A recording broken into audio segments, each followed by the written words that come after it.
இந்த புத்தாண்டுக்குரிய இந்த செய்தி உங்கள் மத்தியிலே நான் ஏறெடுப்பதற்கு தகுதியற்றவன். என்னுடைய தகுதி எல்லாமே ஆண்டவராக இயேசு கிறிஸ்துவுக்குரியது. இங்கே யாராவது மொழிபெயர்ப்புக்கு, அதாவது இந்த பாஷை தெரியாதவர்கள் தான் நீங்கள் பக்கத்திலே அவர்களுக்கு சென்று உதவி செய்யுங்கள்.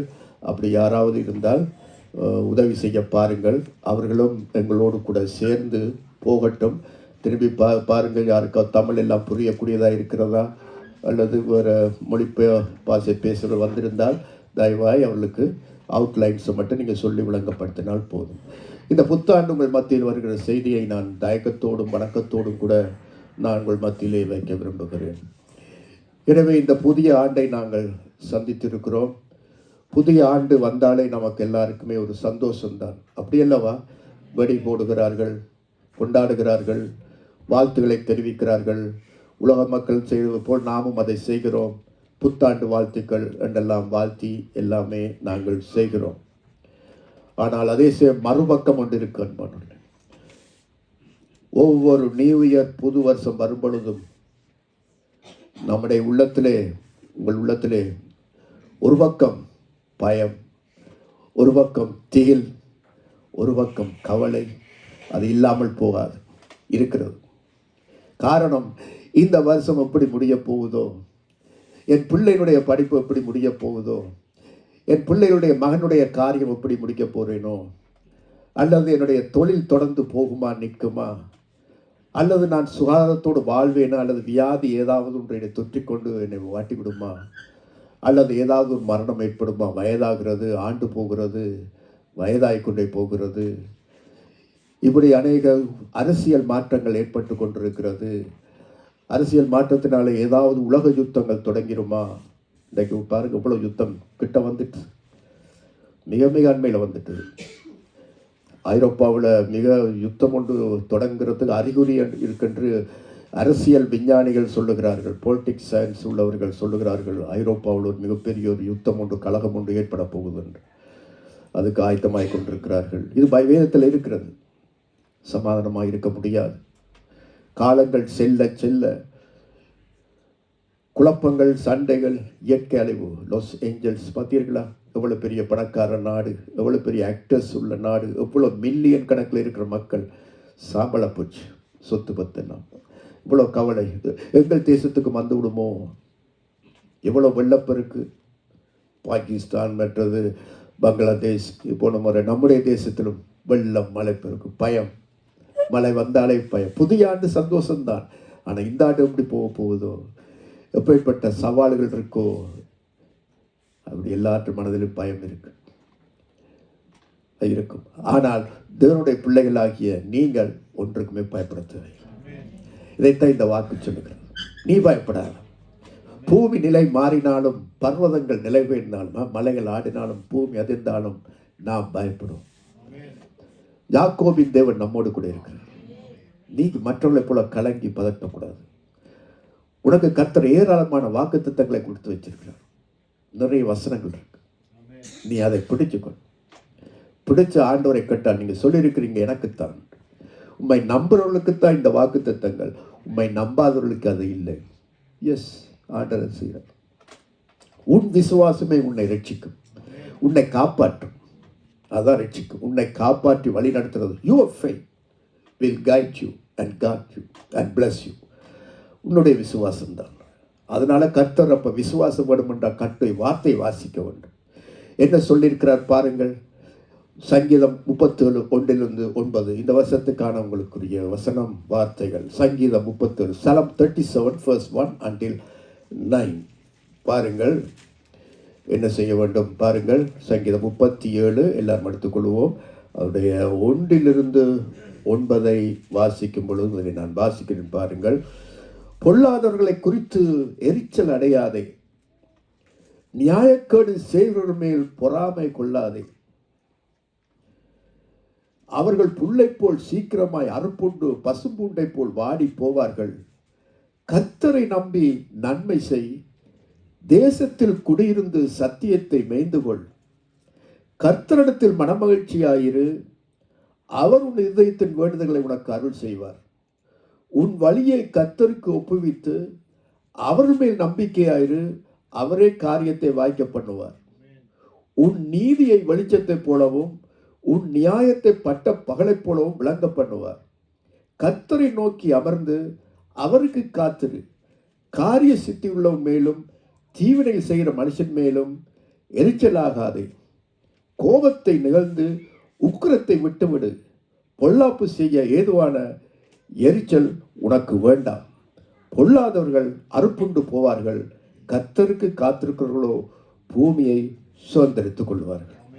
இன்றைக்கு உன்னுடைய காதுகள் கேட்கிற இந்த வசனம், இதன்படி இந்த வருஷத்தை நீ நடத்துவாயானால் இங்கே சொல்லப்பட்ட வாக்குத்தத்தம் ஆசீர்வாதங்கள் உன் தலைமையில் பழிக்கும், உன் வீட்டுக்கு வரும், உன் வீட்டிலே காண்பாய், கண்ணாலே காண்பீர்கள்.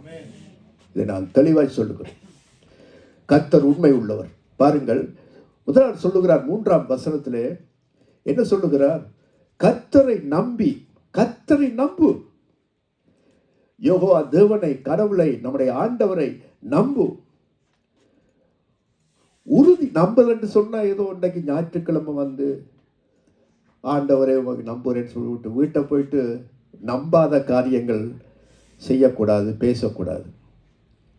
கர்த்தரை நம்புவேன்னு சொன்னா பற்று உறுதியாய் ஸ்ட்ராங்லி பிடிச்சு கொள்ளணும். நான் விட மாட்டேன். யோபு சொன்னார், நீர் என்னை கொன்று போட்டாலும் நம்பிக்கையா இருப்பான். அடிக்கிறேன் அடி, எனக்கு என்ன வந்தாலும் சரி, ரிஜெக்ட் வந்தாலும் சரி, வீடு போனாலும் சரி, வேலை இல்லாமல் போனாலும் சரி, என்ன வந்தாலும் சரி, நான் கர்த்தரை நம்புவேன். ஒரு டெஸ்ட் ஒன்று வரும் வாழ்க்கையில், சவால்கள் வரும் பொழுது விடமாட்டேன், நோ, அவரை மறுதளிக்க மாட்டேன், முறுமுறுக்க மாட்டேன், I don't murmured, I will believe him என்று சொல்லி அடித்து சொல்லும் பொழுது இந்த வாழ்க்கையில் பெரிய காரியங்கள் நடக்கும். பண்ணுங்கள். பாருங்கள், ஏசாயா 26:3 வாசியுங்கள். ஏசாயா 26:3 யாராவது எடுத்தவர் வாசியுங்கள். ஏசாயா தீர்க்கதரிசி 26:26 and 4. உம்மை உறுதியாய் பற்றி கொண்ட மனதை உடையவன். 26 பாருங்கள், 26:3. உம்மை உறுதியாய் பற்றி கொண்ட மனதை உடையவன், உண்மையே நம்பி இருக்கிறபடியால் நீர் அவனை பூரண சமாதானத்துடன் காத்துக்கொள்வீர். கர்த்தரை என்றென்றைக்கும் நம்புங்கள். கர்த்தராகிய யெகோவா நித்திய கன்மலையா இருக்கிறார். பார்த்தீங்களா, உண்மை உறுதியாய் நம்பிக்கை பிடிச்சவன். இந்த அழுக்கு பிடி என்று சொல்லுவோமே, பிடிச்சு பாருங்க இந்த வருஷம். அப்பொழுது உங்களுக்கு தெரியும் கர்த்தராகிய யெகோவா நித்திய கன்மலையா இருக்கிறார் என்று தெரியும். அவர் எனக்கு ஸ்ட்ராங் பாதுகாப்பு. நித்திய கன்மலை என்றால் அவர் பாதுகாப்பு, நமக்கு பெரிய பாதுகாப்பாக அப்படி ஒரு ப்ரொடெக்டாக இருக்கிறார் என்ற ப்ரொடெக்ஷன் அப்படி இது. அப்போ வாழ்க்கையில் இந்த சோதனைகள் வரும். நீ உறுதியாக இருக்கிறாயா இல்லையான்னு பார்க்கறதுக்கு இந்த வருஷம் வரலாம், சம்பவங்கள் நடக்கலாம். அந்த நேரம் இந்த சங்கீதத்தை நீ மறந்து போவாது. ஆண்டவரே, உம்மை போல் ஒரு மனுஷன், என்னை போல் ஒரு மனுஷன் ஓடி போவானோ, நடந்தாலும் நீர் தான் என்னுடைய ஆண்டவர், என் கர்த்தர், என் நித்திய கன்மலை, நான் நம்பி இருக்கிற துருகம் என்று சொல்லும். பாருங்கள், எனவேதான் கர்த்தரை நம்பு. 37 சங்கீதத்தை சொல்லும்போது முதலாவது கர்த்தரை நம்பி என்ன செய்? நன்மை செய். கர்த்தரை நம்புறது மட்டுமல்ல, நன்மை செய். ஐயோ ஆண்டவரே, நான் இவ்வளவு நன்மை செய்ய இந்த பொல்லாத இந்த மனுஷன், நன்றி கட்ட ஜனங்கள், நன்றி கட்ட ஒரு இனங்கள் பாருங்க, இப்படியெல்லாம் எனக்கு செய்தானே என்று பொல்லாதவர்களை குறித்து எரிச்சல் அடையாதே, கோவப்படாதே. நீ நன்மை செய். கர்த்தரனம் டூ குட். சபைக்கு வா, ஜெபம் பண்ணு, ஆண்டவருக்கு செய்ய வேண்டிய சேவையை செய், மற்றவன் எதுவும் இப்படி வாழ்ந்துட்டு போகட்டும், ஆனால் நீ கர்த்தரை நம்பி நன்மை செய். அவ்வளவுதான். சோர்ந்து போகாத. நீ செய்கிற நன்மையை விட்டுறாத, பின்வாங்கிறாத. மற்றவன் உன்னை தூற்றட்டும், உன்னை பரியாசம் பண்ணட்டும், பண்ணுவார்கள், இங்கேயும் செய்வார்கள், வெளியும் செய்வார்கள், உங்களை எப்படியும் சொல்லட்டும், ஆனால் நீ நன்மை செய். நீ நன்மை செய்கிறத மட்டும் விட்டு விட வேண்டாம். அந்தபடியாக இந்த ஆலோசனை சொல்லுகிறார் ஆண்டவர் இந்த சங்கீதம் மூலமாக. நீ நன்மை செய், தேசத்திலே குடியிரு, இந்த தேசத்தில் இரு, எங்கே ஓடி போகாத. கர்த்தரை உறுதியாய் பற்றி கொண்டு இரு இந்த தேசத்திலே. சத்தியத்தை மேய்ந்துகொள், அவரை படி, அவரை உறுதியாய் பிடித்துக்கொள். எல்லாருடைய கண்களுக்கு முன்பாக உன்னை மேன்மைப்படுத்துவார். என்ன வந்தாலும் ஆடி போயிடாத, உறுதியாய்ப்படி, ஸ்ட்ராங்காக படி. இயேசுவை நீர்தான், எனக்கு நீர்தான். என்ன ஆட்டம் ஆடட்டும், சமுதாயம் குழம்பட்டும், பர்வதங்கள் வரட்டும் ஆடட்டும், பூமி நிலநடுக்கம் வரட்டும், நீரே என் கண்மலை, உம்மை நான் விடமாட்டேன், உம்மை நான் ஒருபோதும் விடமாட்டேன் என்று சொல்லி பிடிச்ச எத்தனை பற்றி வெற்றி பெற்றிருக்கிறார். வேதத்தில் எடுத்து பாருங்க, இவ்வளோ பேர். எனவே தான் உண்மை உறுதியாய் பற்றி கொண்டிருக்கிற மனதை உடையவன் உண்மையே நம்பி இருக்கிறபடியால் உண்மையும் நம்பல, உண்மையே நம்பி இருக்கிறான். ஒன்லி உங்களை தான் நம்பி இருக்கிறான். உண்மையும் என்று சொன்னால் விஷயம் பிழைச்சிடும். உண்மை இதை நம்பிக்கணும். வேற யார் எனக்கு இருக்க ஆண்டவரே? நான் யார் இடத்துல போவேன்? To whom I have nobody ஆண்டவர், எனக்கு ஒருவருமே இல்லை ஆண்டவர், நீ தான் எனக்கு எல்லாமே. நம்பிப்பார். இந்த வருஷ முடிவுக்குள்ள கர்த்தர் மகத்தான காரியங்கள் செய்தார் என்பதை உங்களுடைய கடைசி வருஷத்தில் நீங்கள் சொல்லுவீங்க. அது மறக்கக்கூடாது. அப்போ பிறர் தீமை செய்கிறார்கள் என்று நினைத்துக்கொண்டு நாம் என்ன செய்யக்கூடாது அன்பானவர்களே? நன்மை செய்கிறதை நிப்பாட்டக்கூடாது. பலர் அப்படித்தான். நான் செய்த நன்மைக்கு எங்கே இந்த சபையோ மக்களோ இந்த குடும்பங்களோ அதுகளோ எனக்கு எங்கே நன்றியாக இருக்கிறார்கள் என்று சில பேர் சோர்ந்து போய் விடுறது என்று பேசாம நான் ஒன்று வேணாம் விடு. நோ, பாருங்கள், ரோமருக்கு 12, ரோமர் நிருபம் 12:17 இப்போ வாசிங்க. ரோமர் 12:17 சில வசனங்களை வாசிக்கிறேன் பாருங்கள். ரோமர் 12:17. ஒருவனுக்கும் தீமைக்கு தீமை செய்யாதிருங்கள். யாருக்கு சொல்லுகிறார்? சபைக்கு சொல்லுகிறார், விசுவாசிகளுக்கு சொல்லுகிறார். ஒருவனுக்கும் தீமைக்கு தீமை, அதாவது பழி வாங்காத செய்யாதிருங்கள். எல்லா மனுஷருக்கு முன்பாகவும் யோக்கியமானவைகளை செய்ய நாடுங்கள். யோக்கியமானவைகளை, நல்லதுகளை, நன்மையானவைகளை எல்லா மனுஷருக்கும், உங்களுடைய பக்கத்து வீட்டுக்காரன், போறவன் வாரவன் எல்லாரும் முன்னுக்கும் நீ யோக்கியமானவைகளை செய், தீமைக்கு தீமை செய்யாத. இன்னொரு வசனம் 1 தெசலோனிக்கேயர் 5:15. 1 Thessalonians chapter 5 verse 15 வாசிப்போம். 1 தெசலோனிக்கேயர் 5:15 வாசிங்க. ஒருவனும் மற்றொருவன் செய்யும் தீமைக்கு தீமை செய்யாதபடி. பாருங்க, யாருக்கு சொல்லுகிறார்? தெசலோனிக்கே கிறிஸ்தவ சபை மக்களுக்குத்தான். ஒருவனும் மற்றவன் செய்யும் தீமைக்கு தீமை செய்யாதபடிக்கு பாருங்க. ஒரு நாள் பழிக்கு பழி வாங்காத. அவன் செய்தால் நீ அதுக்கு பதிலடி கொடுக்க வேண்டும் என்றல்ல, மாறாக உங்களுக்குள்ளும் மற்ற யாவருக்குள்ளும் எப்பொழுதும் நன்மை செய்ய நாடுங்கள். இங்கேயும் செய்யுங்க, வழியிலும் செய்யுங்க. பக்கத்து வீட்டுக்காரருக்கு செய், சபைக்கும் செய். உங்களுக்குள்ளும் யாவருக்குள்ளும் நன்மை செய்ய. நீயா இப்படி எனக்கு செய்தா என்று பழிக்கு பழி வாங்காதீர்கள். இதுதான் இடுக்கமான வாசல் வழியாய் பிரவேசியுங்கள். பதிலடி கொடுத்து காட்டுறோம் பார், இவருக்கு செய்து காட்டுறோம் பார் என்ற இந்த வருஷத்தில் நீங்கள் உண்ட தீமைக்கு நன்மை செய்யுங்கள். உக்கிர கோபம் உனக்கு வேண்டாம், எரிச்சல் வேண்டாம், சரி சேர்த்து போட்டும். தாவீதை பார்த்து ஒருவன் சீமை என்ன சொன்னான்? சீமை என்ன சொன்னான் தாவீதை பார்த்து? நாயே என்று சொன்னான். நாயே, டாக், நாயே என்று சொன்னான். ஓடிப்போச்சு. பேலியாளின் மகனை, பேலியாள் மகனோட பொல்லாத வார்த்தை, கெட்ட வார்த்தை. பேலியாளின் மகனே நாயே என்று அப்படியாக அவன் தூஷித்தான். பக்கத்தில் இருந்த யோவாவுக்கு கோபம். ஒரு ராஜாவை பற்றி சொல்றானோ, இட்டுத்தான் வாழை, இந்த நாயனை வெட்டி போறப்பா என்ன சொல்றான்? இந்த தெல்லு பூச்சி, பூச்சி மாதிரி இருந்து கொண்டு ஆளப்பார் வெட்டி போடுறான்னு வாழ எடுத்த பொழுது தாவீது ஸ்டாப் பண்ணார். ஏன்? கர்த்தர் அவனை அனுமதிச்சிருக்கிறார். என்ன? அவன் தூசிக்கணும் என்று. பேலியாளின் மகன் என்று, கெட்ட மகன், விபச்சாரத்தில் பிறந்தவன், பொல்லாதவன் என்று பேச வேண்டும் என்று கர்த்தர் அனுமதிச்சபடியெல்லாம் அவன் இப்படி பேசுகிறான். அவனை நாயை என்று கூப்பிடுறானா, அது கர்த்தர் அனுமதிச்சிருக்கிறார். வாழப்போடு என்று தாவீது ஓடி போகிறான். பிற்காலத்தில் பாருங்கள், தாவீது திரும்பவும் அந்த ஸ்தானத்துக்கு வந்த பிறகு சீமை நடுங்கி ஒடுங்கி காலில் விழுந்து என்ன மன்னிச்சிருங்க, சொறி, நான் அந்த நேரம் ஓடிப்போன நேரம் உங்களை இப்படி எல்லாம் நான் தூசித்தேன் படான்னு விட்டுட்டேன் போன்று. அப்புறம் சாலமன் கொண்டு போடுகிறான் மகன், அது வேற காரியம். ஆனால் பாருங்க, அதே போல் உங்களை யாராவது தூஷித்தால், உங்களை யாராவது திட்டினால், உங்களுக்கு யாராவது இதை செய்தால், நீங்கள் கர்த்தர் மேல் அந்த பாரத்தை வைத்து விடுங்கள். கர்த்தர் அனுமதிச்சிட்டார், தேவன் என்னை அனுமதிச்சிட்டார், அவன் பேசும்படியாக. சரி ஆண்டவரே சோத்திரம் சொல்லி பாருங்கள். கர்த்தர் காரியங்களை மாற்றி யாரெல்லாம் உங்களுக்கு விரோதமாக எழுப்பினார்களோ அவர்கள் உங்களை காலடியில் விழச் செய்வார். வந்து மன்னிப்பு, சொரி, மன்னிச்சிருங்க, எஸ்கியூஸ் மீ, தெரியாமல் செய்துட்டேன், எப்படியாவது வரும். அதனால தான் கர்த்தருக்கு நாம் செய்யும். 1 பேதுரு 3:9 வாசித்து பாருங்கள். இதெல்லாம் நிறைய இருக்கு. 1 பேதுரு 3:9, 1 Peter chapter 3 verse 9. தீமைக்கு தீமையையும் உதாசீனத்துக்கு உதாசீனத்தையும் சரிக்கட்டாமல் பார்த்தீங்களா, தீமைக்கு தீமை, உதாசனத்துக்கு உதாசனத்தையும் சரி கட்டாமல், அதுக்கு பதிலாக அதற்கு பதிலாக நீங்கள் ஆசீர்வாதத்தை சுதந்திரத்துக் கொள்ளும்படி அழைக்கப்பட்டிருக்கிறவர்கள் என்று அறிந்து ஆசீர்வதியுங்கள். ஆசீர்வதியுங்கள். இங்க வாங்க மாமா, முன்னுக்கிடம் இருக்குவாங்க, இல்லை உட்கார்.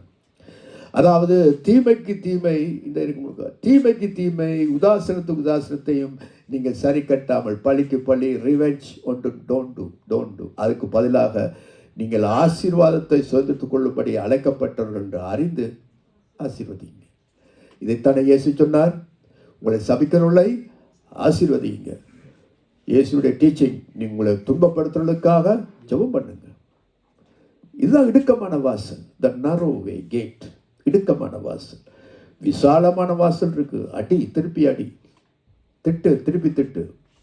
அது சொன்னானா திருப்பி சொல்ல, 10 மடங்காய் சொல்லணும், அது வேண்டாம். இந்த வருஷம் கர்த்தரை நம்பு, நன்மை செய், தீமை செய்யாதபடிக்கு நன்மை செய்து கொண்டே வாழ்ந்து கொண்டு போங்கள். அடுத்தது சொல்றார் பாருங்க, 4ஆம் வசனத்தில் என்னவாம் பாருங்கள், கர்த்தரிடத்தில் மனமகிழ்ச்சியா இரு, அவர் உன் இருதயத்தின் வேண்டுதல்களை உனக்கு அருளி செய்வார். சங்கீதம் 37:37. நீ யாரிடத்துல மனமகிழ்ச்சியாயிரு? கர்த்தரிடத்திலே மனமகிழ்ச்சியாயிரு, அவர் உன் வேண்டுதல்களை உனக்கு அருள் செய்வார். அப்போ உன் இருதயத்தில் விருப்பம் இருக்கா? எத்தனை பேருக்கு இதயத்தில் நல்ல விருப்பங்கள் இருக்கு? கையெழுத்தி காட்டுங்க. அநேக விருப்பங்கள் இந்த வருஷத்தில் அநேக நிறைவேறணும் என்று சந்திக்கணும் என்று வெக்கப்படாமல் ஏற்றி காட்டு. கர்த்தரிடத்த மனமகிழ்ச்சியாரு. It's okay. மனமகிழ்ச்சி என்றா என்ன? மனமகிழ்ச்சிக்கு ஒரு உதாரணம் இருக்கிறான். யார் சொல்லுங்க பார்ப்போம். ஆபக்கும். அத்திமரம் துளிர்விடாமல் போனாலும், திராட்சை செடி பலன் கொடுக்காமல் போனாலும், ஒலிவ மரம் பலனற்று போனாலும், ஆட்டு மந்தையிலே தொழுவத்திலே ஆடுகள் இல்லாமல் போனாலும் எனக்கு அதை பற்றி கவலை இல்லை, நான் கர்த்தரிடத்தில் என் தேவனுக்குள் களை கூறுவேன். அல்லேலூயா. அதுதான், என்ன நடந்தாலும் பரவாயில்லை, எனக்கு இயேசு போதும் என்று ஒரு பாடல் படிக்கிறோமே. என்ன நடந்தது? எனக்கா ஜீவன் விட்டவரே, மனுஷர் என்னை தள்ளிவிட்டாலும், பிசாசு சோதனை வந்தாலும் எனக்கு இயேசு போதுமே என்று. அதுதான் உண்மையான மனமகிழ்ச்சி. போனது போட எனக்கு கர்த்தர் இருக்கிறார். அப்போ வாக்குத்தத்தம் சொல்லுகிறார், நீ கடவுளிடத்திலே கர்த்தரிடத்திலே மனமகிழ்ச்சியாரு, உண்ட காரியத்தை செய்துட்டு போகிறார், சந்தோஷப்பட்டு போகிறார். இதுக்கு நீ 40 நாள் உபவாசம் பண்ண தேவையும் இல்லை, செய், நல்லது வேணான்னு சொல்ல இல்லை. அப்படி இருந்தால் தான் செய்வார், அல்லது அங்கே போனால் தான் செய்வார், அல்லது எங்கேயாவது அற்புதம் அடையாள ஊழியம் போனால் தான் அற்புதம் செய்வார், கூட்டத்துக்கு போனால் தேவையில்லைன்னு பண்ணுவார். நீ வீட்டில் இருந்து கொண்டே நீ மனமகிழ்ச்சியாக சந்தோஷமாய் நீயும் குடும்பமாய் மனமகிழ்ச்சியாக இருந்து தேவனை துதித்தாலே எல்லாமே நடந்துட்டு போகுது. ஆண்டவர் நமக்கு ஆசீர்வாதத்தை சிம்பிளாக வச்சிருக்கிறார். இந்த சிம்பிளாக தான் வச்சிருக்க, எடுத்துகிட்டு போகணும். அவங்க தான் ரிக்கி வச்சு கொண்டு ஆசீர்வாதம் சொல்றதுக்காக ஏதோ நாம் கஷ்டப்படுகிறோம். சிம்பிளாக வச்சிருக்கிறார். மனமகிழ்ச்சியாரு, சந்தோஷமாயிரு, முறுமுறுக்காத, கேள்வி கேட்காத. கடவுளுக்கு கண் இருக்கா, காது இருக்கா, இவ்வளோ நாள் ஜபிக்கிறேனே, அவர் பதில் கொடுக்கிற பொறுமையார். என்ன இருந்தாலும் அவர் கைவிட மாட்டேன், நான் மகிழ்ச்சியாக இருப்பேன் என்று கர்த்தரை பாடி துதிச்சுப்பார். பாருங்கள், சங்கீதம் 119:77, சங்கீதம் 104:34 எடுங்க. சங்கீதம் 104:34. நான் அவரை தியானிக்கும் தியானம் இதாயிருக்கும். சலம் 104:34 வாசிங்க, எல்லாரும் எடுக்கட்டும், போடுங்க. சங்கீதம் 104:34. நான் அவரை வாசிங்க எல்லாரும். அவரை தியானிக்கும் தியானம் இனிதாயிருக்கும், நான் கர்த்தருக்குள் மகிழுவேன். பார்த்தீங்களா சொல்றேன் சங்கீதக்காரன், நான் அவரை நினைத்தாலே எனக்கு ஒரு இன்பமாயிருக்கு. கர்த்தர் நல்லவர் என்பதை ருசித்து பாருங்கள். சில பேரை நினைச்சா நம்முடைய உள்ளத்தில் என்ன வருது? சந்தோஷம் வரும். என்ன நட்பு சார், நான் இவரை சந்திக்க போகிறேன் என்ற சந்தோஷம், ஆனால் என் வீட்டுக்கு இவர்கள் வருகிறார்கள் என்ற எதிர்பார்ப்பு ஒரு சந்தோஷத்தை உண்டு பண்ணும். ஆனால் எல்லாரும் அல்ல. உங்களை ஏண்டா அந்த வீட்டுக்கு வரான்னு தெரியாது, என்ன குப்பையை கொட்ட போகிறாங்களோ தெரியாதுன்று சில நேரத்தில் நடுக்கிற பயமும் இருக்குது. ஆனால் சில பேரை நாம் நினைச்ச பொழுது சந்தோஷமாக இருக்கும். அடே, பவுல் பிலிப்பியருக்கு எழுத நிறுவனத்தில் சொல்லுகிறார், பிலிப்பியர் சபையை பார்த்து, உங்களை நினைக்கிற பொழுதெல்லாம் நான் கர்த்தருக்கு நன்றி செலுத்துகிறேன். அதே போல் ஆண்டவர் சபையாரை உங்களை நினைக்கும் பொழுதுதான் நான் சந்தோஷப்படுறேன். உங்களை நான் எப்பொழுது பார்ப்பேன், வருவேன், உங்களை சந்திப்பதிலே மிக மகிழ்ச்சி அடைகிறேன். உங்களுக்கு சந்தோஷமா இருக்கா? அல்லேலூயா. அப்படியாக ஒருவரை ஒரு சந்திப்பதிலே மனமகிழ்ச்சியார். இதைத்தான் சொன்ன, கர்த்தருக்குள் சந்தோஷமாயிருங்கள், சந்தோஷமாயிருங்கள் என்று மறுபடியும் நான் உங்களுக்கு சொல்றேன். ஹாப்பியா இருங்க. எல்லாம் கிடைத்தால்தான் சந்தோஷம் என்று மகிழ்ச்சி. அது எல்லாருக்கும் உண்டு. கேட்டது கிடைச்சா சந்தோஷம், அதெல்லாம் கொஞ்ச காலம். ஆனால் கர்த்தருக்குள் இருக்கும் பொழுது அவருக்குள்ளே வேறு உண்டுனால்தான் சந்தோஷமா இருக்கலாம். சும்மா சந்தோஷமா இருக்கலாம். அவருக்குள்ள வேறு உண்டோம். அப்படி வேறு ஊண்டி அவர்களை டீப்பாக ரூட் பண்ணி கொண்டு போகும் பொழுதுதான் கர்த்தருக்குள்ளே ஆத்துமா மகிழ்ந்து களிக்கூறும். அப்போ அவரை கலிகூர்ந்து இருக்கும் பொழுது இன்னொரு காரியம் நடக்கும். எப்படி? சங்கீதம் 119, 40, 77 எடுத்து வாசித்துப்பார். சங்கீதம் 119, 77.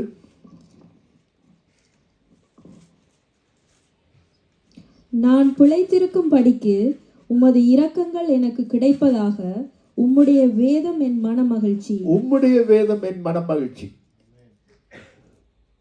ஆமென் சொல்லுவோமா விசுவாசிக்கிறவர்கள்? இப்போ நான் ஒரு கேள்வி கேட்க போறேன். நீங்க சொன்ன ஆமென் சரியா பிள்ளையாண்டு ரைட். நீங்க ஒருவர்ல மனமகிழ்ச்சியா இருந்தால் என்ன செய்வீர்கள்? நகுலன் சொல். நீ உன் மனைவியில மனமகிழ்ச்சியா இருந்தால் என்ன செய்வாய்? எஸ்தர் சொல். உன் கணவன் இடத்துல நீ பீடாவாக மனமகிழ்ச்சியா இருந்தால் நீ என்ன செய்வாய்? அல்லது உங்கள் நண்பரிடத்தில் நீங்கள் மனமகிழ்ச்சியாக இருந்தால் நீ என்ன செய்வாய்? அபிகாய் சொல். உன் கணவனிடத்தில் நீ மனமகிழ்ச்சியாக இருந்தால் என்ன செய்வாய்? யூஜின் சொல். ரூபி சொல். உன் கணவனிடத்திலே மனமகிழ்ச்சியாக இருந்தால் அல்லது உன் மனவெடுத்து மனமகிழ்ச்சியாக இருந்தால் என்ன செய்வாய்? சொல். நான் எல்லாரையும் எடுக்கல, நேரம் போயிடும். சொல்லுங்கள். ஒன்றை உதாரணத்தை. என்ன செய்வாய்? என்ன செய்வாய்? விருப்பமானதை வாங்கி கொடுப்பாய், செய்வாய். நீ அப்படியா? மனைவி என்ன? நீங்களும் அப்படியா? அவருக்கு என்ன விருப்பம் இருக்கு? நீங்க அப்படியா? ரூபி, யூஜின்,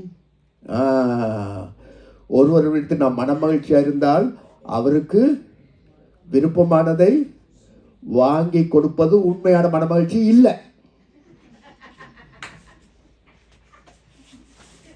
நோட்டை உண்மையான மகிழ்ச்சி இல்லை. அது சும்மா சேவ் பண்றதுக்காக. இண்டையிலிருந்து மனம் திரும்பி கொடுங்க எல்லாருமே. உங்களோட கணவன், மனைவி, உங்களோட நண்பர்கள் ஒருவருடைய மனமகிழ்ச்சியாக இருந்தால் அவரோடு பேச விரும்புவீர்கள். டைம் ஸ்பெண்ட் பண்ண. கொஞ்சம் உட்கார், கதைப்போம். நீ பேசு, நான் பேசு. அவர் கதைக்க வாங்கி கொடுத்து போட்டு தண்டு வேலையை பார்க்குறது. இந்த அப்படிங்க ரொம்ப தைக்கி வர ஏதாவது அவரோட அப்படிங்கண்டல்ல. கதைக்கும் பொழுது, மனைவியோட கதைக்கும் பொழுது, கணவனோடு பேசும் பொழுது என்ன உண்டாகிறது? சந்தோஷம். இப்போ பிள்ளைகளிடத்தில் உங்களுக்கு மனமகிழ்ச்சி என்று சொன்னால் என்ன செய்யுது? பிள்ளைகளை, குழந்தைகளை என்ன செய்வாய்? கூப்பிட்டு மடியில் வச்சு உட்காந்து கதை கேட்பாய். ஏன்? மனமகிழ்ச்சி. பிள்ளைய வா வா உட்காரு உட்காரு, இங்கே போயிட்ட வா உட்காருன்னு பிடிச்சி கொஞ்சி கட்டி பிடிச்சி சொல்லு, எங்கே போன, என்ன படித்த, சும்மா கதை கேட்கறது. அதை கேட்குற. அப்போ அது சந்தோஷம், மகிழ்ச்சி. அதே போலத்தான் ஒருவரிடத்தில் ஒருவன் மனமகிழ்ச்சியாக இருந்தால் உட்கார்ந்து பேசுவார்கள். கர்த்தரிடத்தில் நீ மனமகிழ்ச்சியாக இருந்தால் கர்த்தருடைய வேதம் உனக்கு மனமகிழ்ச்சியாக இருக்கும். இதா இருக்கு கர்த்தருடைய வசனம்.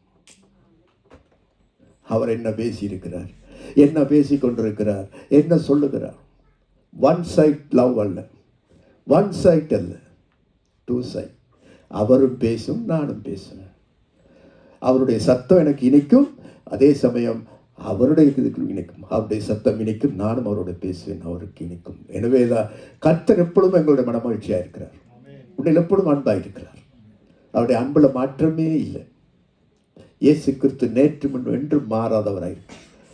நாம் தான் மாறிக்கொண்டிருக்கும். இன்றைக்கு கதைப்போம், நாளை கதைக்க மாட்டோம். வீட்டில் கணவன் மனைவி பேசாமல் 2 நாளைக்கு ஒருக்கா கதைச்சா எப்படி இருக்கும்?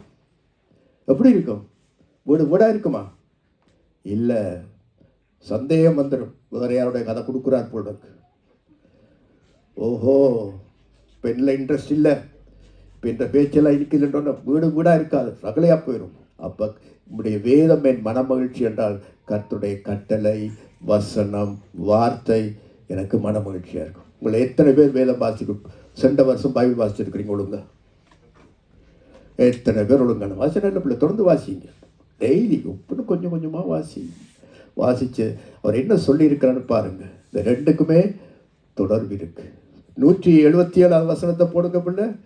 177 174 சாரி 174. கர்த்தாவே, உம்முடைய இரட்சிப்பின் மேல் ஆவலாயிருக்கிறேன்.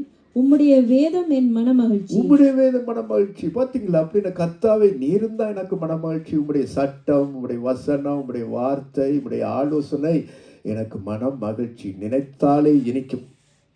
வேதத்தை வாசிக்கும் பொழுதெல்லாம் சந்தோஷமா இருக்கு. அப்படி சொல்லி இருக்கிறாரா? இப்படி என்னுடைய ஆண்டவர் பேசியிருக்கிறாரா? அட இப்படி நடத்தி இருக்கிறாரா என்று அப்படியே வாயூரும் அவருடைய சத்தம். வேதம் என் மனமகிழ்ச்சி. இப்போ கர்த்தரிடத்திலே மனமகிழ்ச்சியாயிரு. அப்போ அவருடைய வேதத்தில் மனமகிழ்ச்சியாரு உன்னோடு பேசுவார். அப்போ தெரியும் காண்டா மிருகத்தின் பலன் வரும். சோர்ந்து போயிருப்பாய். கர்த்தர் கொடுப்பார் வாசிக்கும் பொழுது அவருடைய வேதத்திலிருந்து அப்படி பேசும் பொழுது ஒரு காண்டா மிருகத்தின் பலன் வரும். உம்மாலே நான் ஒரு சேனைக்குள் பாய்வேன், மதிலையும் தாண்டுவேன் என்று உண்மையால் பாடுவாய். வரட்டும் பார்க்கலாம் யார் என்ன. இப்ப எல்லாம் பயத்தோடு தான் படிப்போம். உம்மாலே நான் ஒரு சேனைக்குள்ளும் பாய்வேன், மதிலையும் தாண்டுவேன், பயத்தோடு. ஆனால் அந்த நேரம் கடவுள் பேசும் பொழுது உம்மாலே நான் வரட்டும் பார்க்கலாம் என்று தைரியப்படுவாய். இதுதான் நம்முடைய ஆண்டவர் கொடுக்கிற பலம், அவருடைய மனமகிழ்ச்சி. வேதம். சரி, பரவாயில்ல. என்ன சொல்றார் பாருங்கள், என்ன சொல்லுகிறாரா பாருங்க. 5வது, உன் வழியை கர்த்தருக்கு ஒப்புவித்து அவர் மேல் நம்பிக்கையாயிரு, அவரே காரியத்தை வாய்க்க பண்ணுவார். என்ன சொல்றார்? உன்னுடைய வழி, உன்னுடைய பிளான், உன்னுடைய திட்டம், உன்னுடைய விருப்பத்தை நீ கர்த்தரிடத்துல ஒப்புவித்து அவர் மேல நம்பிக்கையாரு. நம்பிரு, கொடுத்து போட்டு யோசிக்காத, நம்பிக்கையாரு. அவரே எல்லாருடைய காரியங்களை எல்லாத்தையும் வாய்க்க சொல்லிட்டுருவார். பார்த்தீங்களா? சிம்பிளா சொல்றார். மனமகிழ்ச்சியா இருந்தா போதும். இதை நம்புறீங்களா? நீங்க நம்ப மாட்டீங்க. எப்படி என்ன எப்படி முடியும்? உங்களுக்கு ஏதாவது கண்டாதான், ஏதாவது வந்தாதான் நம்புவோம். அப்படி இல்லை. காணாமல் விசுவாசிங்க. மழையும் காண மாட்டாய், காற்றையும் காண மாட்டாய், இந்த பள்ளத்தாக்கள் தண்ணீரால் நிரப்பப்படும். ஒரு சைனும் இருக்காது மக்கள். அரசாங்கத்தை நீ நம்பி இருக்க கூடாது, அரசாங்க சட்டங்களை நம்பி இருக்கும். ஒரு சைனும் இருக்காது. எல்லாம் இறுகி மூடி போயிருக்கும். ஒரு இறுகி போயிருக்கும். அந்த நேரம் நீ கர்த்தரை நம்பு. சொல்றார், காற்றையும் பார்க்க மாட்டாய், நீ மழையும் காண மாட்டாய், ஆனா இந்த பள்ளத்தாக்கள் நிரப்பப்படும். பார், நிரப்பி காட்டுறேன். இதுதான் நம்முடைய ஆண்டவர். கடைசி நேரம். இப்ப கர்த்தர் மேல் உன் காரியத்தை ஒப்புவிக்கிறேன்னு சொன்னால் அதை எப்படி விளக்கலாம்? உங்களில் எத்தனை பேர் வக்கான்சி லீவுக்கு போயிருக்கிறீர்கள்? வேற நாட்டுக்கு கையெழுத்தி காண்பீங்கள். வேற தேசத்துக்கு போனவர்கள் போயிருக்கிறீங்க. போகும்பொழுது உங்கள் வீட்டு சாவியை யாரிடத்துல கொடுத்துட்டு போகிறீர்களா? உங்கள் வீட்டு திறப்பை அல்லது உங்களோட கொண்டு போயிருவீர்களா? வீட்டு திறப்பை யார்கிட்ட கொடுப்பீர்கள்?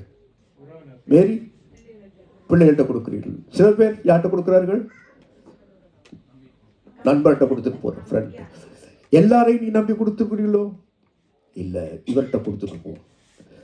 கொடுத்து போட்டு அங்கேருந்து யோசிச்சு கொண்டு இருப்பீங்களா? கொடுத்துட்டனே, இவன் வந்து இப்போ அலுமாரியை திறக்கிறானோ, அல்லது இந்த காப்பேட்டை கிளறி பார்க்குறானோ, அந்த முட்டைக்குள்ளே நான் வச்சிருந்த தோண்டி பார்க்குறானோ என்று புலம்பி கொண்டிருப்பீர்களா?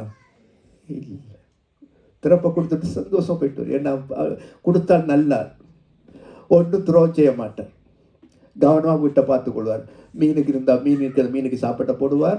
ஏதாவது சட்டியில் முட்டியில் ஏதாவது மலர்கள் பூக்கள் இருந்தால் அதுக்கு தண்ணி விடுவார். ஏதாவது கூட்டி துடைப்பார். ஏதாவது கடிதங்கள் வந்து எடுத்து வைப்பார். இது செய்வார். அதை உடைச்சு பார்க்க மாட்டார். என்ன கடிதம் வந்திருக்கு, பேங்க்லேருந்து வந்திருக்கு, ஒரு பார்ப்போம் என்று உடைக்கவும் மாட்டார். எடுத்து வச்சு போட்டு திரும்பி வரும்பொழுது அப்படியே விட்ட கொடுப்பார். இதுதான் கர்த்தரை நம்பி ஒப்புவித்து போட்டு திறப்பை கொடுத்து போட்டு கொடுத்து யோசிக்க மாட்டேன். சில பேர் கொடுத்து போட்டு கேமரா பூட்டிட்டு போயிடுவான்.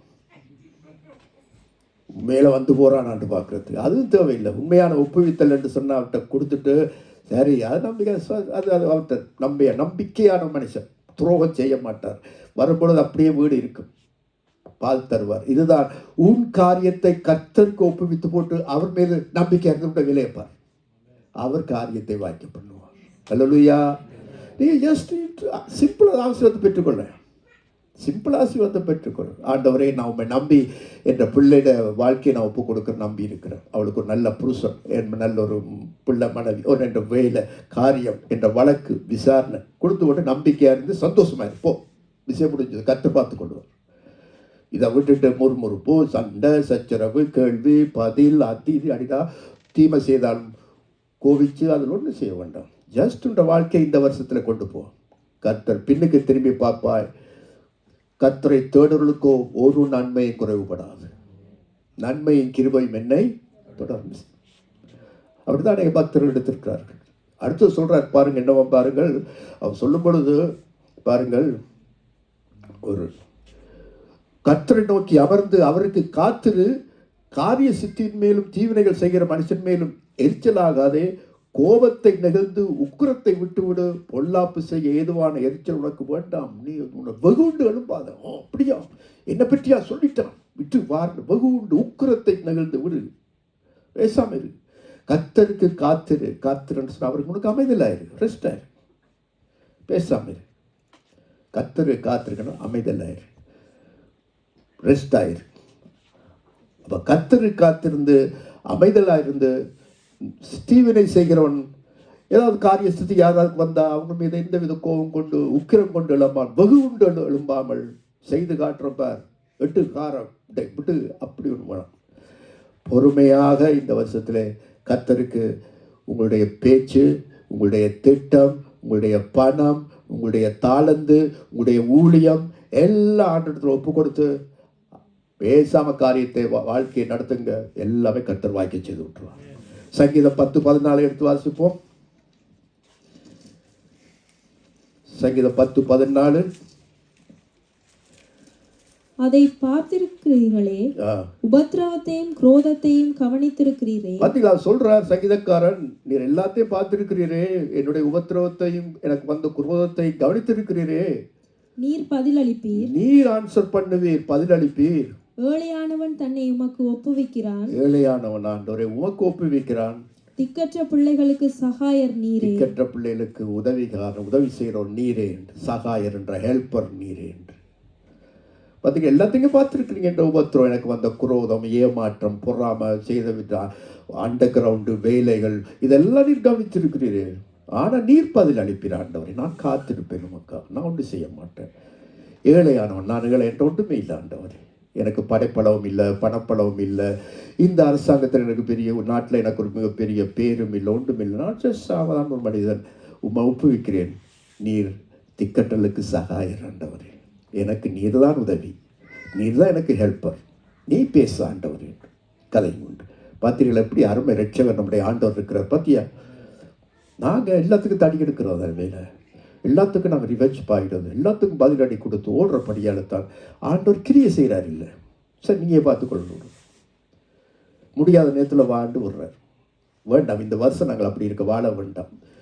போன வருஷம் நீங்கள் அப்படி வாழ்ந்திருந்தால் விட்டுருங்க, அறிக்கை செய்து விட்டுருங்க. நோ, இந்த வருஷம் இந்த வாக்கு தத்தம்படி, இந்த சங்கீதம் 37:1-9 படி நான் எல்லாத்தையும் நடப்பேன்னு சொல்லுவேன். கர்த்தரு காத்திரு, ஸ்டில் அண்ட் வெயிட். அமைதலாக உட்கார்ந்து காத்திரு. ஏற்ற நேரத்தில் அது எல்லாத்தையும் அவர் செய்து முடிக்கிற நம்முடைய கர்த்தராக இருக்கிறார். விசுவாசிக்கிறவர்கள் இன்னொன்று வாசிச்சு நிறைவுக்குள்ளே வருவோம். சங்கீதம் 55:22 வாசியுங்கள்.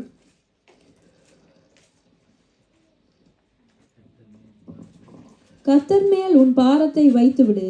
கர்த்தர் மேல் உன் பாரத்தை ஹெவி வைத்துவிடு. அவர் உன்னை ஆதரிப்பார். அவர் உன்னை ஆதரிப்பார், உன்னை காப்பாற்றுவார். நீதிமானை ஒருபோதும் தள்ளாட ஒட்டார். தள்ளாடி தள்ளென்ற கர்த்தர் மேல் பாரத்தை வைத்து. இந்த வருஷத்தில் கர்த்தர் மேல் நம்பிக்கையாரு, அவரே காரியத்தை வாய்க்க பண்ணுவார். எவ்வளவு வசனங்கள் இருக்கு ஆண்டவர் சொல்லி இருக்கிறார். பத்தியா, நமக்கு எழுதி வச்சிருக்கிறார். உன் பாரம் என்ன பாரம் எதுவாக இருந்தாலும் அவர்கிட்ட வச்சு விடு. நம்பிக்கையாரு, சந்தோஷமாரு, நன்மை செய், அவரை நம்பு, முழுமையாக நம்பு. ஒரு நாளும் உடைய நம்பிக்கை வீண் போகாது. கர்த்தருக்கு காத்திருக்கிறார், ஒரு போதும் வெட்கப்பட்டு போறதில்லை. அவர் நீதிமான், நீ நீதிமான ஆட்டி, உன்னை ஒரு போதும் தள்ளாட விட்டார், உன்னை நடத்துவார். அந்த பொறுப்பு அவர் எடுத்திருக்கிறார். உன்னை நடத்துவேன் என்று. முதிர் வயதிலும் நான் உங்களை தாங்கினேன், நான் உங்களை தப்புவிப்பேன், நடத்துவேன். அப்படிப்பட்ட ரட்சகர் இருக்கிறார். அதனால் கர்த்தருக்கு காத்திருப்போம். எழுந்து நிற்போம். சமூகத்தில் இப்பொழுது நாங்கள் ஒப்பு கொடுத்து நாங்கள் ஜெபிக்க போகிறோம்.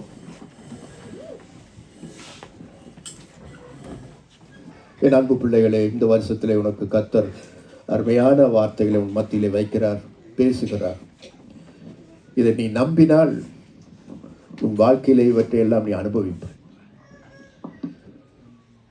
ஏசாயா தீர்க்கதரிசி சங்கீதம் 46:5 இப்படி எல்லாம் நீங்கள் வாசிக்கும் பொழுது ஏசாயா 30:15 கர்த்தர் காத்திருக்கிறவர்கள் புது பலன் அடைவார்கள் என்றெல்லாம் வாக்கியிருக்கு. கழுகுகளைப் போல அவர்கள் சிறகடித்து பறப்பார்கள். கர்த்தருக்கு முன்பாக அமைதலாயிரு, ரெஸ்ட் ஆயிரு, பதறாதே. விசுவாசிக்கிறவன் பதறான், அமைதலாயிருக்கிறான். கர்த்தர் பார்த்து கொள்ளுவார் என்ற நம்பிக்கையிலே அவன் செல்லுகிறான். ஆபிரகாம் ஒரு விசுவாசி, எல்லாம் இருக்கிறது, ஆனால் பதறவில்லை. கர்த்தர் பார்த்து கொள்ளுவார், தமக்கேற்ற ஆட்டுக்குட்டியை அவர் பார்த்து கொள்ளுவார் என்று போனார். கர்த்தர் பார்த்து கொண்டார் போனார். பதறி திட்டி பேசி வேலைக்காரர்களோடு எரிஞ்சு விழுந்து பிள்ளையாண்டான் ஈசா கூட எல்லாம் அவர் கோபப்பட்டோ பேசாதபடிக்கு நம்பிக்கையோடு அந்த மலை ஏறி போனார். மோரியா மலை உச்சியிலே அவருடைய விசுவாசம் அவரை காத்தது. இதெல்லாம் நம்முடைய வேதத்தில் இருக்கு. மனமகிழ்ச்சி, வேதம் நம்முடைய மனமகிழ்ச்சியாக இருந்தால் கர்த்தரோடு பேசுவார், நம்மோடு பேசுகிறார். நீ எனக்கு பிரியமானவன், நீ எனக்கு பிரியமானவன், நான் உன்னோடு பேச வேண்டும், நான் பேசிக்கொண்டிருக்கிறேன், ஆனால் நீ தான் என்னோடு பேசுவதில்லை, என் பேச்சை நீ கேட்கிறதில்லை என்று அவர் குறைபடுகிறார். என்னுடைய வார்த்தை நீ கேட்கிறாய் இல்லை. எனவே நாம் ஒருவரை மனமகிழ்ச்சியாக இருந்தால் அவரோடு நேரம் செலவழிக்கிறோம், டைம் ஸ்பெண்ட் பண்ணுகிறோம், சத்தம் கேட்கிறோம், பிறகுதான் விருப்பமானதை வாங்கி கொடுக்கிறோம், அதுகளை சொல்லுகிறோம். முதலில் அவர் சொல்ல நான் கேட்க அவர் பேச அவர் சொல்லுகிறார். பார்த்தீங்களா என் அன்பானவர்களே, இதுதான் இந்த உறவுக்குத்தான் நாம் அழைக்கப்பட்டிருக்கிறோம். முதலாவது ஃபர்ஸ்ட் கர்த்தரோடு டைம் ஸ்பெண்ட் பண்ண. அந்த மார்த்தாள் மரியாளுடைய கதை உங்களுக்கு தெரியும், வரலாறு. மார்த்தாள் அநேக காரியங்களை குறித்து கவலைப்பட்டு கொண்டே இருந்தாள். ஆனால் தேவையானது ஒன்றே, மரியாள் தன்னை விட்டு எடுபடாத நல்ல பங்கை தெரிந்து கொண்டாள். கர்த்தருடைய வார்த்தை பேசுறதை அவளும் பேசினாள், கர்த்தரும் பேசினார். கர்த்தருடைய பாதத்தண்டையிலிருந்து நல்ல பங்கன்னு சொன்னார். இதுதான் ஐக்கியம். இப்படி மனமகிழ்ச்சியாக இருப்போம் என்று சொன்னால், இப்படி நம்பி கர்த்தரை நம்பி நாம் நன்மை செய்வோமானால், தீமை செய்யாமல் கர்த்தரை காத்திருந்து நடப்போமானால், பிள்ளையா நடக்கிறவர்களை பார்த்து எரிச்சல் கோபமடையாமல் கர்த்தருக்கு ஒப்புவித்து நாம் நம்முடைய வாழ்க்கையின் மனமகிழ்ச்சியை சந்தோஷம் போகுமானால், உன் காரியம் எல்லாம் அவர் வாய்க்கை செய்து கொண்டே போவார், வாய்க்கை செய்வார். எல்லாம் உன்னை ஆசிர்வதிக்க ஆரம்பிப்பார், உன் எல்லைகளை பெரிதாக்க ஆரம்பிப்பார். யோசேப்பு அப்படித்தான் இருந்தான். தீமைகள் நடந்து கொண்டே வந்தது, ஆனால் அவன் கர்த்தரிலே மனமகிழ்ச்சியாக இருந்தான். கடைசி பிரைம் மினிஸ்டர், பெரிய ஞானத்தை கொடுத்தார். தானியேலும் அப்படித்தான் இருந்தார். அவரும் துரத்தப்பட்டு அந்நிய தேசம், உங்களைப் போல என்னைப் போல அந்நிய தேசத்தில் ரிஃப்யூஜியாக அடிமைகளாக கொண்டு வரப்பட்டார். ஆனால் கர்த்தரிடத்தில் மனமகிழ்ச்சியாக இருந்தார். கர்த்தர் எவ்வளவா உயர்த்தினார் தானியேலை, இவ்வளவு ஞானத்தை கொடுத்தார். பார்த்தீங்களா? இப்படி எத்தனையோ பேரை எடுத்து காட்டிக்கொண்டே போகலாம். அதே போலத்தான் நம்முடைய வாழ்க்கையில் இந்த வருஷம் எந்தவித ரிவெஞ்ச், சவால்கள், கோபங்கள், உக்கிரங்கள், தீமை செய்ய வேண்டாம். பின்னுக்கு கூட தீமை கதைக்க வேண்டாம். யாரை பற்றி தீமையாய் பேச வேண்டாம். யாரையாவது நீங்கள் வீட்டில் இருந்து கொண்டாவது சபிக்க வேண்டாம், திட்ட வேண்டாம், உக்கிரம் வர வேண்டாம், கோவப்பட வேண்டாம். கர்த்தர் வீட்டில் இருக்கிறார், அமைதலாயிரு. அவருக்கு முன்னுக்கு அமைதலாயிரு. உன் வழியை ஒப்புவித்துட்டு நம்பிக்கையார். பல பேர் எவ்வளோ ஆலோசனை சொன்னாலும் கவனமாயிரு. கர்த்தரில் வைத்துவிட்டு நம்பிக்கையாரு. தேசத்தில் தங்கியிருந்து சத்தியத்தை மேய்ந்து கொள், சத்தியத்தை தேடு, உண்மையை தேடு. சபைக்கு வா, ஜெபி, வசனத்தை கேள், பைபிள் ஸ்டடிக்கு வா, படி, கேள். கர்த்தர் பெரிய காரியங்களை செய்வார். முதலாவது தேவனுடைய ராஜ்யத்தை நீதியையும் தேடுங்கள், அப்பொழுது இவையெல்லாம் கூட கொடுக்கப்படும் என்று எல்லாம் தருகிறார்.